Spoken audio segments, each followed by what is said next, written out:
¿Qué tal, banda de lucha política? ¿Cómo están? Los saluda su amigo el Guerrero Águila. Por acá el Guerrero Jaguar. ¿Qué tal, Guerrero Jaguar? ¿Cómo ves el show de las elecciones? Específicamente, la oposición. Híjole, pues te diría, ¿qué oposición? ¿De qué me estás hablando? No, no es cierto. No, sí les fue bastante gacho a nuestros amigos de la oposición. Bueno, haríamos que incluso se reparar un poquito, ¿no? El oposición entre PRI, PAN, PRD y MC. Me voy con los primeros, PRI, PAN, PRD o Fuerza y Corazón por México. Pues creo que un resultado desastroso para ellos, ¿no? Pierden por ejemplo, una gubernatura como Yucatán que tenían, en Guanajuato, que históricamente tenían resultados avasalladores, se les empieza a cerrar la contienda ahí, ¿no? De la Ciudad de México andaban súper ilusionados que le iban a ganar y no sé qué, se quedan a 10 puntos de diferencia. Y pues en la presidencial, pues principalmente, que es la madre de todas las batallas, pues Xochitl Gálvez prácticamente se queda con menos votos que lo que tuvieron Anaya y Mitt juntos en la elección pasada. Entonces, creo que todo esto nos habla de que definitivamente la oposición está en una situación complicada. Bueno, PRI, PAN, PRD están en una situación complicada, más el PRD, que está en la posibilidad de desaparecer, según las próximas fechas podría llegar a ocurrir. Pero definitivamente PRI y PAN están en una situación muy complicada, porque tendrán, para empezar, uno, que redefinirse, ¿no? En este caso, incluso plantear si sí van a seguir juntos en alianzas o terminó siendo perjudicial para ellos ir ahí. Dos, si no van a surgir otros partidos nuevos que terminen reemplazándolos, porque la gente ya los tiene con mucho descrédito, ¿no? Y por ahí también la cuestión de cómo se van a comportar de cara a un Morena tan fuerte en el tema del Congreso y en el tema de espacios ocupados, ¿no? No sé cómo ves tú esta parte. Siguiendo el desglose, yo creo que de todo un poco. Mira, como lo observo, la forma en cómo cierran en la mayoría de los cursos, llamémosle, ¿no? Porque son ayuntamientos, se jugaron senadurías, se jugaron diputaciones y la grande. De acuerdo a eso, el mapa político no es nada esclarecedor para ellos. No quedaron bien parados, es la realidad. Fue un masazo, la verdad. Y pues bueno, yo sacaría como primera conclusión para ese particular: dejen de andar dándose como ganadores. Eso no ayuda absolutamente en nada. Solo perjudica a las personas que los favorecieron con su voto y demás. Eso como primer punto. Sí, los hace ver mal, definitivamente, ¿no? Salir a decir somos ganadores para minutos después salir, no, si nos dieron una zapatiza, pues como que no te deja ver nada bien. Sí, es incoherente, fíjate, porque si ya tienes los datos, porque una de dos, me parece que escuché por ahí que aquí había solamente dos sopas. Pues ya sabían que habían perdido y salían a mentir, o quien les hizo las sumas se las hizo mal. Entonces, eso da pie a mucho problema. Hablé con mi hermana, sí, saludos a mi hermana, y con la banda, ¿no? De la ETI también, saludos a la banda de la ETI. Hablando con todos ellos, sí fue un tema ¿sabes qué? No me esperaba esto, causó sorpresa, algunos hasta indignados, o sea, sí fue muy, muy marcado ese sentimiento. Sin embargo, pues bueno, no hay que olvidarnos el foco principal, ¿no?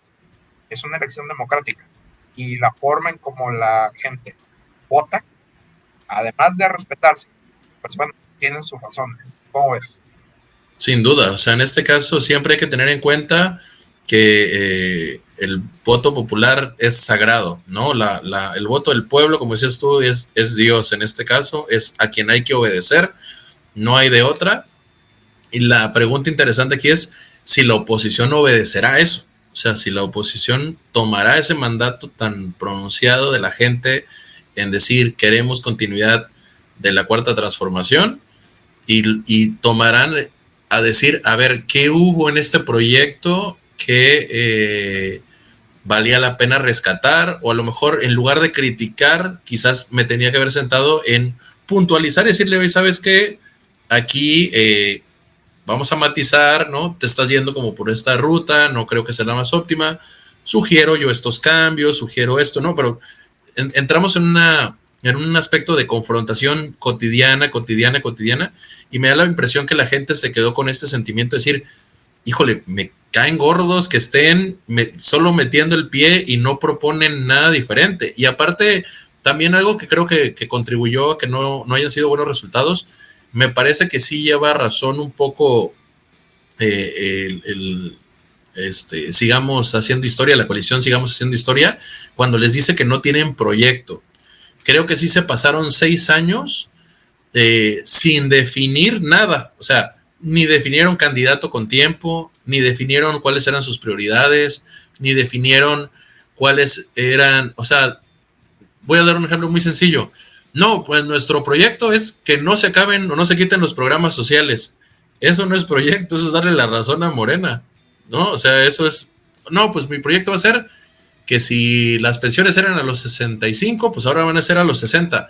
Le sigues dando la razón a Morena. O sea, necesitaban llegar y decir, tengo un análisis de cuál es lo que está mal y vamos a hacerlo diferente.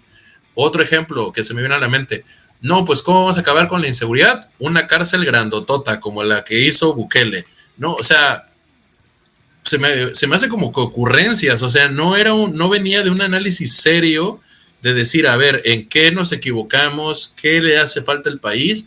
Y vamos a proponer una solución en ese sentido, ¿no? Entonces, ahí creo que viene mucho del error de la oposición.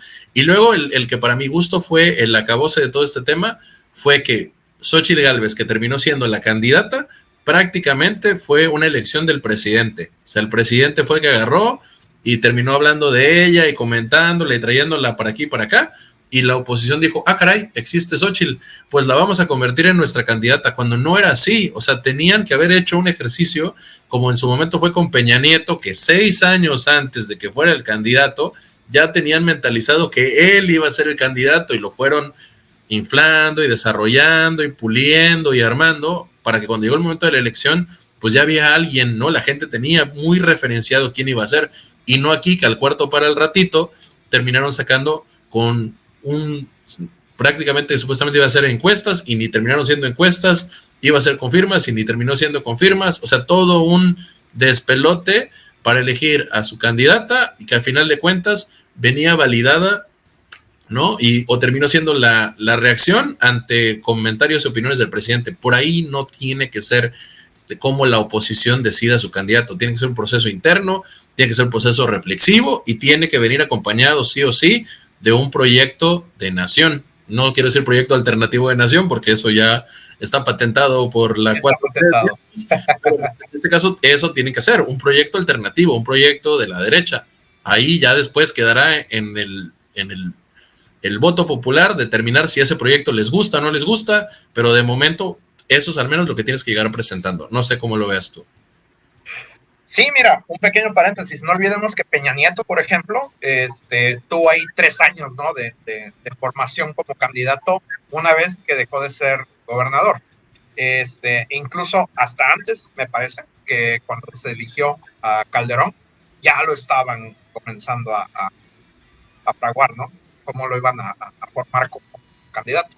Regresándonos a lo que mencionabas del proyecto de nación, bueno, proyecto alternativo de nación, de la oposición, yo creo que, fíjate, aparte de darle la razón, como que la regaron en el aspecto de, oye, no le voy a dar la razón simplemente por dártelo, ¿no? ¿Sabes qué? ¿Por qué no tenemos medicamentos? Y ahí hubieran comenzado en los errores.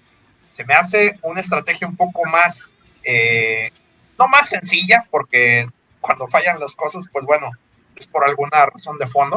Hablando del tema de las medicinas, pues las pláticas que tuvo el señor presidente, ¿no?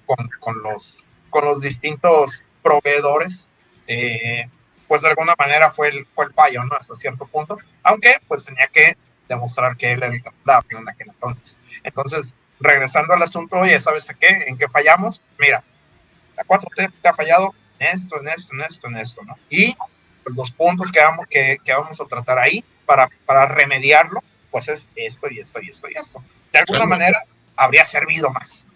Claro, o sea, dicen por ahí, decía el meme de las mujeres, queremos a alguien que resuelva. Pues la sociedad mexicana quiere también justamente eso, ¿no? O sea, un presidente, una presidenta resolvedora, o sea, una persona que agarre y tenga un diagnóstico, decir, mira, aquí está el problema, es la inseguridad. ¿Estás de acuerdo que es un problema?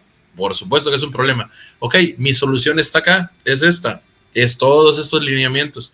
Oye, la salud es un problema, ¿verdad que es un problema? Sí, pues mira, mi solución está bien detallada en estos aspectos. Y claro, yo creo que tenía que haber en cada uno de los puntos algo muy, muy contundente. O sea, pueden haber una serie de pasos y demás, pero algo puntualmente tenía que ser muy contundente, ¿no? Y cuando te pregunto, y le podemos hacer la pregunta a la gente, ¿cuál en los aspectos de seguridad, salud, educación, vivienda, etcétera, de todos los problemas, corrupción, cuál era ese punto contundente? La mayoría seguramente no va a poder responder, ¿no? ¿Cuál era esos aspectos que traían? ¿Por qué? Porque no, insisto, a mi gusto, no se sentaron a hacer la tarea de decir esto. Ahora, segundo aspecto que a mi gusto parece ser no hicieron es, y espero que en esta ocasión lo hagan, y si no lo hacen, ya se pueden ir preparando para su defunción, es hacer un ejercicio de autocrítica. Les pasó en el 2018, perdieron más o menos similar, y dijeron, no, X, Y, Z, lo que sea, y no se sentaron a reflexionar dónde estuvo su error y por qué la gente le dio el voto a Andrés Manuel. Llegó la elección del 2021 y ¿qué hicieron?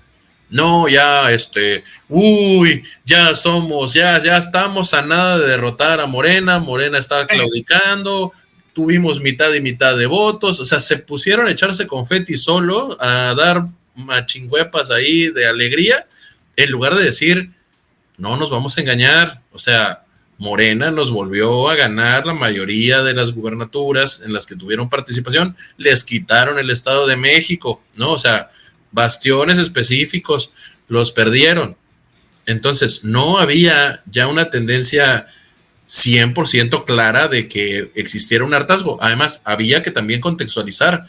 Veníamos de la pandemia. Obviamente iba a existir pues un cierto desencanto en ese momento específico, pero no te puedes quedar nada más con el imaginarte en tu cabecita de que la gente ya se está desencantando y que con eso te va a dar para ganar. O sea, necesitas armar un proyecto y necesitas poner pues un candidato. Y ojo, yo ya le puedo ir diciendo, ojalá me escuchen, si es que quieren prosperar la oposición, no se piensen en un candidato, que se piensen como en 10, ¿no? O sea, tienen que empezar a formar cuadros e ir imaginándose 10 posibles candidatos que conforme vaya desarrollándose, algunos irán cayendo, algunos tendrán carisma, otros no lo tendrán, y por ahí probablemente terminen sacando uno o dos que más o menos respondan pues, al interés de algunas personas. Pero si ya desde ahorita van a seguir ahí en la lela de no saber cómo actuar y qué hacer y qué pensar, pues va a estar cañón. Ah, sí, y mi última recomendación, y ahorita te doy la palabra, es, le tiene que dar chao, bye, desaparecerlos, expulsarlos, excomulgarlos de los partidos a Marco Cortés y a Alito Moreno, porque esos dos en gran medida son parte del super ultra mega fracaso que se acaba de aventar la oposición. No sé cómo lo ves tú. Pues ya, mejor resumen no puede haber. De hecho, a mi parecer, sí, arrancamos por ahí. Ellos dos deben desaparecer de la mente político. No son para nada, ni de cerca, algo parecido a lo que en su momento fue Madero, incluso Moreira, maestro. Digo, por nombrar algunas figuras, ¿no? Yo creo que todos los dirigentes a lo largo de la historia han tenido sus pros y contras, como todos, somos humanos, son políticos, y animales políticos somos todos, ¿no? Finalmente. Entonces, en ese vaivén de candidatos y de líderes políticos, siempre habían encontrado la manera de amalgamar las fuerzas y salir adelante. En este caso, definitivamente no lo lograron. Es un momento de mucha introspección, un momento de mucha meditación de parte de ellos, mucha retro para poder definir en qué fallaron, o más bien al revés, yo creo, ¿no? ¿Qué hicieron bien? ¿Por qué? Porque desafortunadamente no hicieron absolutamente nada.